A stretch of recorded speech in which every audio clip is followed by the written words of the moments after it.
Fala galera, tudo bem? Vamos iniciar agora mais um conteúdo. Vamos falar sobre a dinâmica do movimento circular. Nós vamos estudar nesse capítulo as forças que atuam em corpos que estão em movimentos curvilíneos.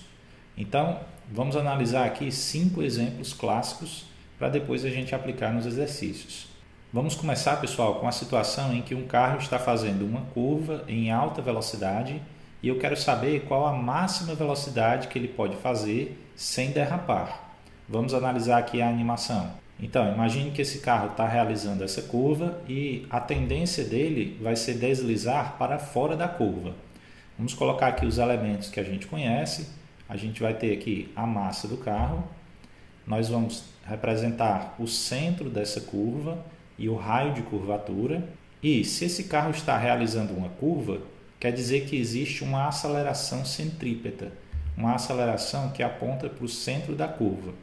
Vamos colocar então as forças que atuam aí nesse carro, que são o peso, a força normal do solo e tem alguma força que está mantendo esse carro na curva. Se a tendência desse carro é deslizar para a esquerda, a força de atrito vai estar para a direita. E é essa força que está apontando na direção do centro, na direção do raio da circunferência.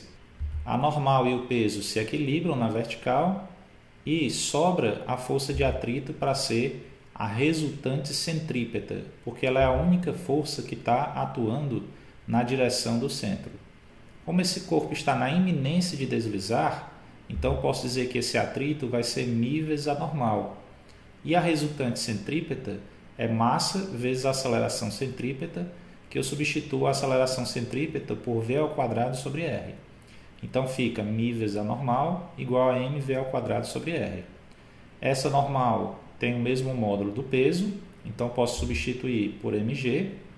Então colocando na equação, a gente vai ter μmg igual a mv ao quadrado sobre r. Então a gente vai cortar aí as massas e aí isolando a velocidade, a gente vai encontrar que a velocidade máxima que esse carro pode ter na curva é raiz de μrg, beleza? Então esse é o primeiro caso que a gente tem aqui, que aparece bastante nas questões, tá bom? Vamos agora para um segundo caso. Esse segundo caso ele é um pouco mais complexo, né? A gente tem aí uma pista sobrelevada, como por exemplo nas corridas de Fórmula Indy, né? Que o carro faz uma corrida numa pista inclinada e eu quero saber qual a velocidade que esse carro deve realizar aí a curva para ele nem deslizar para baixo, nem deslizar para cima nesse plano inclinado. Vamos desprezar aí os atritos nessa direção aí do plano inclinado, tá certo? Então, a primeira coisa que a gente tem que fazer é localizar o centro de curvatura e o raio de curvatura. Depois, nós vamos indicar a aceleração centrípeta, que é essa aceleração aí que aponta para o centro. Vamos colocar as forças que atuam no carro, que são o peso e a normal. Então, eu vou precisar decompor essa força normal em suas componentes horizontal e vertical, que eu vou chamar de NH e NV. E aí esse ângulozinho do plano inclinado, ele vai lá para cima. E aí a gente vai poder aplicar a segunda lei de Newton. Força resultante centrípeta é igual a massa vezes a aceleração centrípeta. Nesse caso, como o carro está em equilíbrio na direção vertical, a normal vertical se iguala ao peso. E sobra a normal horizontal para ser a resultante centrípeta. Então eu vou dizer que NH é igual a massa vezes a aceleração centrípeta. Mas percebam que eu posso colocar esse vetor NH fechando aí esse triângulo. E se eu aplicar aí a tangente de alfa, essa tangente vai dar NH sobre NV. Logo, esse NH eu posso transformar em NV vezes a tangente de alfa. Então a equação vai ficar NV tangente de alfa é igual a mv ao quadrado sobre r. Só que o NV é igual ao peso. Então eu substituo agora o NV por mg. Então vai ficar mg tangente de alfa igual a mv ao quadrado sobre r. Corta aí as massas e aí a gente isola a velocidade e encontra que v vai ser a raiz quadrada de RG vezes a tangente de alfa. Beleza? Vamos agora para o nosso terceiro caso. O terceiro caso, pessoal, é quando a gente tem um carrinho que está se movimentando numa montanha russa e ele vai fazer um looping. E eu quero saber qual a velocidade mínima que ele deve ter lá no topo para ele não cair. Então, a gente vai começar identificando aí o centro de curvatura, o raio, e vamos indicar a aceleração centrípeta, né? Que é aquela que aponta para o centro da curva.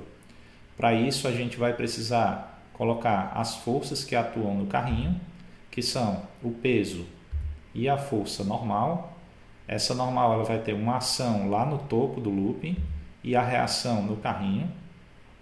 E se você somar o peso com a normal, as duas forças que estão apontando para o centro, elas geram a força resultante centrípeta.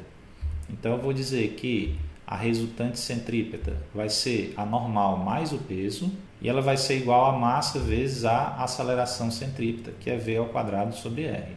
Só, pessoal, que à medida que a velocidade do carrinho vai diminuindo, essa força de contato com o teto ela vai diminuindo. Então, se eu quero a velocidade mínima, eu vou fazer com que essa normal seja a menor possível. Ou seja, eu vou fazer essa normal tender a zero. É quando o carro está praticamente se descolando do teto. Então, fazendo essa normal igual a zero, a única força que vai apontar para o centro vai ser o peso.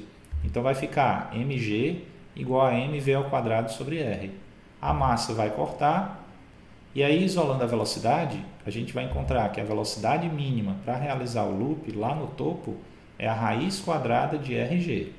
Um resultado clássico aí que a gente usa bastante nas questões. Beleza, pessoal? Então agora vamos para o nosso quarto exemplo. Vamos pegar agora a situação também que cai bastante, que é a do pêndulo simples. Vamos soltar aqui uma bolinha para oscilar amarrada aí a um fio. Então, vai existir um ponto onde a tração no fio ela é máxima. É o ponto onde há a maior probabilidade do fio arrebentar.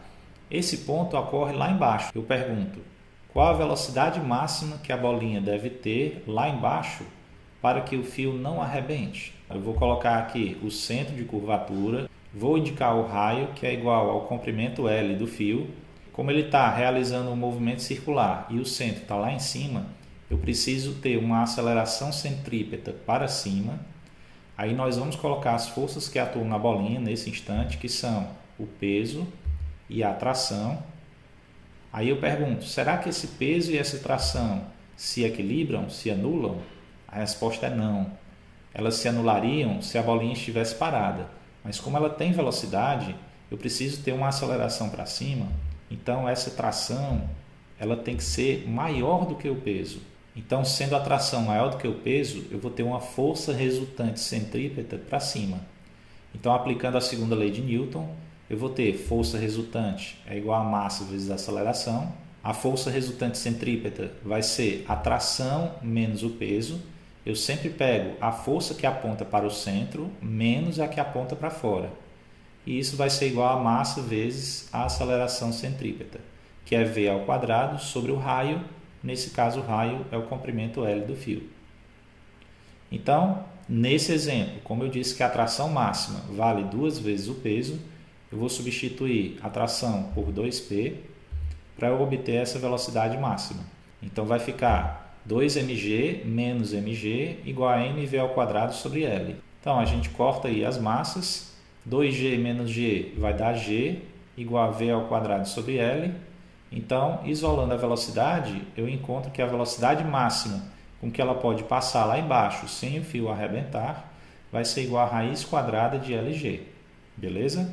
E o nosso quinto e último exemplo, pessoal, é o pêndulo cônico. Ó. Nós vamos pegar um pêndulo e vamos colocar para girar, formando aí um cone, como vocês estão vendo aí na animação.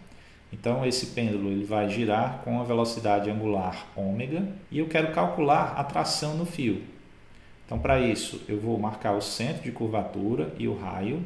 Vou colocar a aceleração centrípeta sempre apontando para o centro, ou seja, na direção do raio. Vou colocar aqui as forças envolvidas, que são o peso e a tração no fio. E essa tração, eu vou precisar fazer a decomposição dela.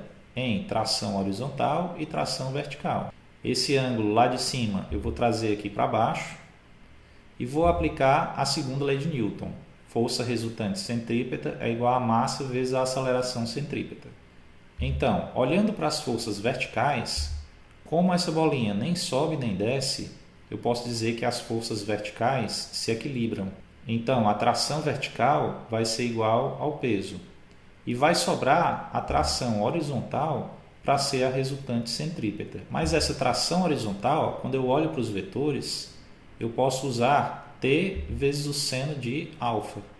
E isso vai ser igual a massa vezes a aceleração centrípeta, que nesse caso eu vou usar ômega ao quadrado vezes R, já que ele me deu a velocidade angular desse movimento. E aí, para finalizar, pessoal, eu posso pegar esse comprimento L do fio, que é a hipotenusa aí do triângulo, e eu posso projetá-lo no eixo X. Fazendo isso, você vai perceber que a projeção no eixo X, R, é igual a L vezes o seno de alfa. Então, eu vou poder trocar esse raio por L vezes o seno de alfa.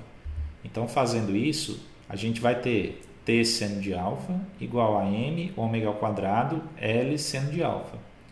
Então, o seno de alfa vai ser cortado aí dos dois lados e a tração no fio vai ser dada por M vezes ômega ao quadrado vezes L. Então, assim, pessoal, a gente termina aqui os nossos exemplos da parte de dinâmica do movimento circular. É lógico que existem outros exemplos em outras questões, mas aí a gente vai fazendo aí nos exercícios, tá bom? Então resolvam aí todas as questões da lista e eu aguardo vocês nos exercícios, tá bom? Um grande abraço e até lá!